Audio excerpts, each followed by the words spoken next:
사도 바울은 자신의 내면에 존재하는 두 법의 갈등과 그 두 법의 싸움에서 언제나 주의 법에게 사로잡히는 자신의 모습을 발견하고 탄식합니다. 그 탄식이 오호라 나는 곤고한 사람이라는 고백입니다.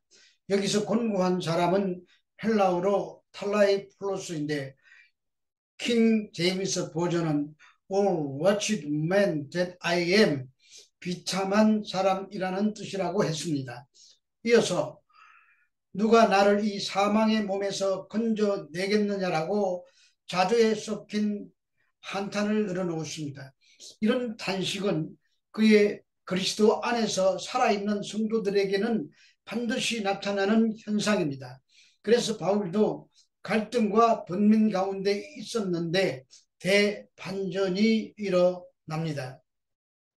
그것은 그 절망적인 구렁에 빠진 인간을 구원하시려고 천지를 창조하신 하나님께서 육신을 입으시고 이 땅에 오신 것이며 십자가에 달리셔서 사망에 대한 대가를 지불하신 것입니다.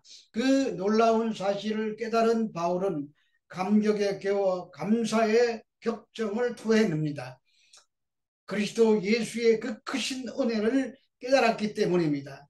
그래서 절망 가운데 감사로 대반전이 일어나게 된 것입니다. 그 결과 8장으로 넘어오면서 예수 안에 있는 자에게는 결코 정죄함이 없다는 선언을 합니다. 이어서 왜 정죄함이 없는지 1절에서 11절까지 그 이유를 설명했습니다. 오늘 본문은 그러므로 라고 시작하고 있습니다. 값없이 정죄함이 없는 상태가 된 성도들은 이제 어떤 삶을 살아야 하는가를 말하려고 하는 것입니다. 로마서 8장 12절의 말씀입니다.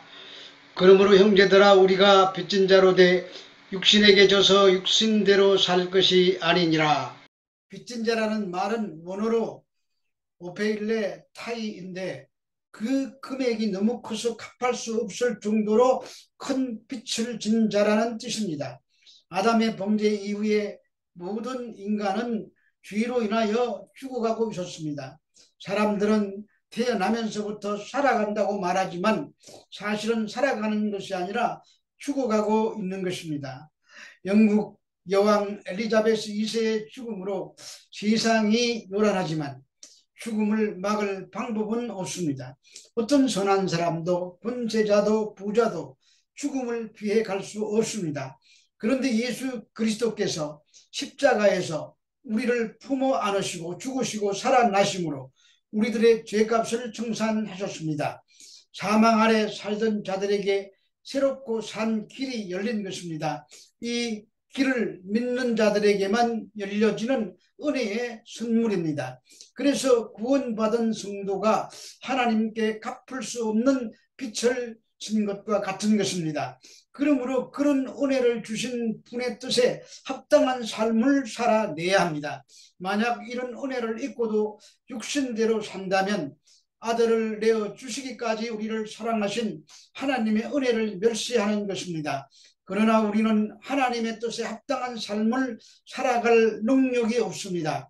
그래서 다시 오호라 나는 곤고한 사람이라고 탄식하며 갈등과 절망에 빠질 수도 있습니다. 그러나 성도는 그리스도와 함께 십자가에서 죽고 부활한 자들입니다. 그래서 성도의 승리는 이미 보장되어 있습니다. 이 사실을 모르고 그토록 심각한 좌절감에 찾아올 때에 예수 믿기를 포기한다면 이것은 곧 육신에게 져서 육신대로 사는 삶이 되는 것입니다.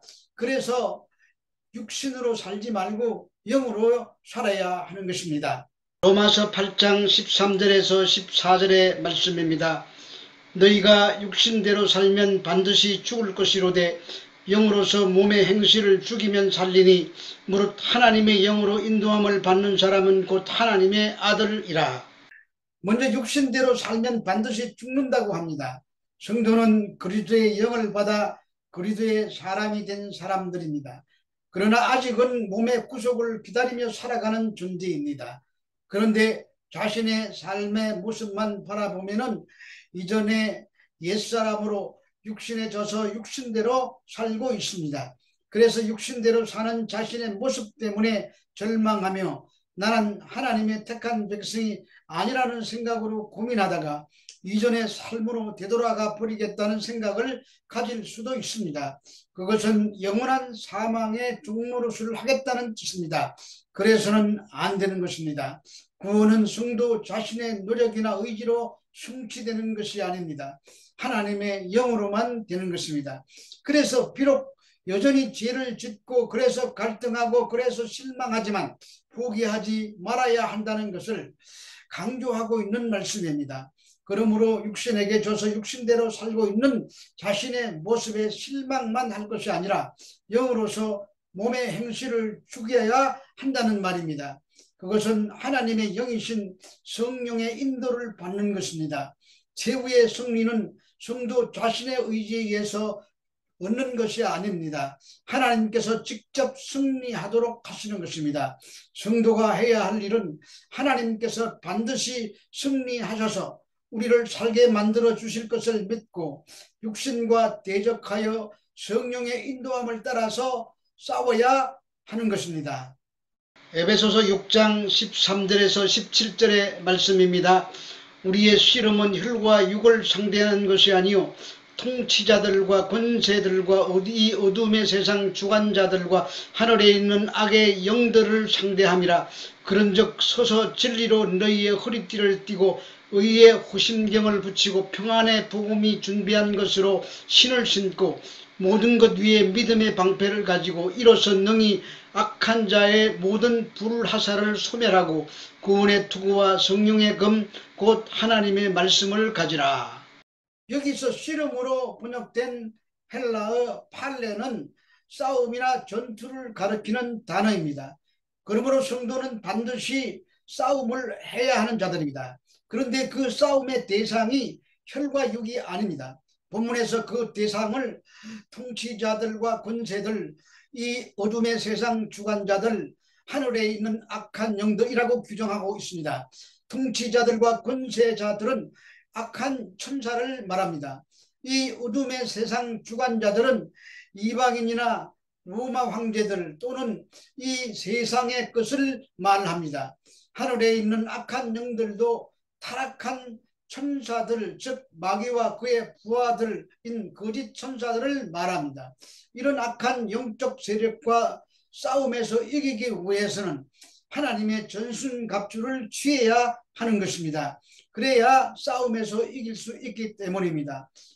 전신갑주는 군인들이 전투하기 전에 완전 무장을 하듯이 일종의 무장을 말합니다. 그 무장의 종류가 6가지입니다. 첫째, 진리의 허리띠입니다. 진실함이라는 허리띠를 묶어야 싸울 때 몸이 자유롭습니다. 둘째, 의의 호심경을 붙여야 합니다. 호심경은 목에서 허리까지 가리는 것으로 가슴과 배를 보호하는 것입니다. 도덕적으로 완전해야 한다는 말입니다. 셋째, 평안의 복음의 신을 신어야 합니다. 그것은 예수 그리스도로 인하여 수직적으로는 하나님과 화목하고 수평적으로는 이웃과 평화를 누리는 상태를 말합니다. 넷째, 믿음의 방패를 가져야 합니다. 마귀의 불화살을 막아낼 수 있는 방패는 믿음의 방패뿐입니다. 다섯째, 구원의 투구입니다. 소망을 가지라는 말입니다. 여섯째, 성령의 검입니다. 유일한 공격 무기입니다.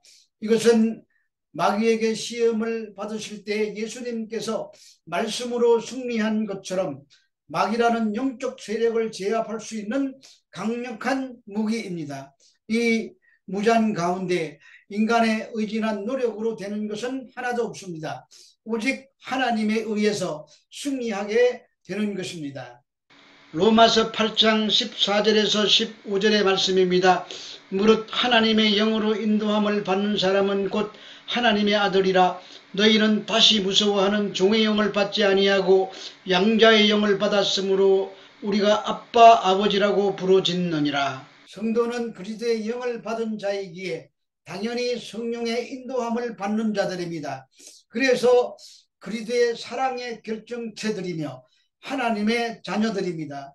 예수님께서는 영접하는 자, 곧 그 이름을 믿는 자들에게는 하나님의 자녀가 되는 권세를 주셨다고 가르치셨습니다. 성도는 성령의 인도함을 따라 그리스도를 영접함으로써 하나님의 자녀가 됩니다. 이처럼 오직 하나님의 은혜에 의해서 하나님의 자녀가 되는 권세를 얻습니다. 이렇게 하나님의 자녀가 되면 다시 무서워하는 종의 영을 받지 않습니다. 성도를 두렵게 하며 속박하는 것은 율법입니다. 성도는 율법에서 해방되고 율법이 주는 두려움과 속박에서 벗어난 자들입니다. 그래서 성도는 율법을 통해서 성도를 중재하는 그 모든 것으로부터 해방된 신분이므로 결코 두려워하는 종의 영을 받지 않게 되는 것입니다. 또한 양자의 영을 받았으므로 하나님을 아빠, 아버지로 부르짖는다고 하십니다. 구약시대에는 하나님과 이스라엘의 관계가 왕과 백성의 관계로 더 많이 나타나고 이해되었습니다. 그런데 신약시대에는 아버지와 자식의 관계라는 것을 사도 바울이 강조하고 있습니다. 이것을 양자의 원리라고 부릅니다. 우리는 원래 하나님의 자녀가 아니었는데 예수님의 십자가의 공로에 의해서 성령께서 인을 쳐서 하나님의 자녀로 입양된 것입니다. 그래서 아버지가 아니라 아빠 아버지입니다. 매우 친밀한 부모와 자녀의 관계라는 뜻입니다. 로마서 8장 16절에서 17절의 말씀입니다. 성령이 친히 우리의 영과 더불어 우리가 하나님의 자녀인 것을 증언하시나니 자녀이면 또한 상속자 곧 하나님의 상속자요 그리스도와 함께한 상속자니 우리와 그와 함께 영광을 받기 위하여 고난도 함께 받아야 할 것이니라. 이제 성도가 양자의 영을 받은 사실에서 한 걸음 더 나아가서 성도가 하나님의 자녀가 된 신분을 증명해 주고 있습니다. 즉 성도는 양자의 영을 받았을 뿐만 아니라 양자의 영이신 성령으로부터 친히 하나님의 자녀라는 사실을 하나님 앞에서 증거를 받습니다. 그러면 성도가 하나님과 가족 관계에 들어가 그 가족의 구성원이 되고 그리스도께서 취하신 하나님의 후사로서 권세도 가지게 됩니다. 여기까지는 달콤하지만 이제 다음의 말씀도 아멘으로 받아야 합니다. 고난도 함께 받아야 될 것이라는 말입니다. 이 고난은 마음의 법과 죄의 법이 서로 투쟁함으로 비롯되는 내적인 고난일 수도 있으며 의를 인하여 필연적으로 받게 되는 것일 수도 있습니다. 그리고 앞에서 말씀드린 마귀의 세력과의 전투 때문에 발생하는 것일 수도 있습니다. 성도의 길은 영광이 보장되어 있는 복된 길이지만 그 영광을 누리기까지 고난도 따라온다는 것입니다.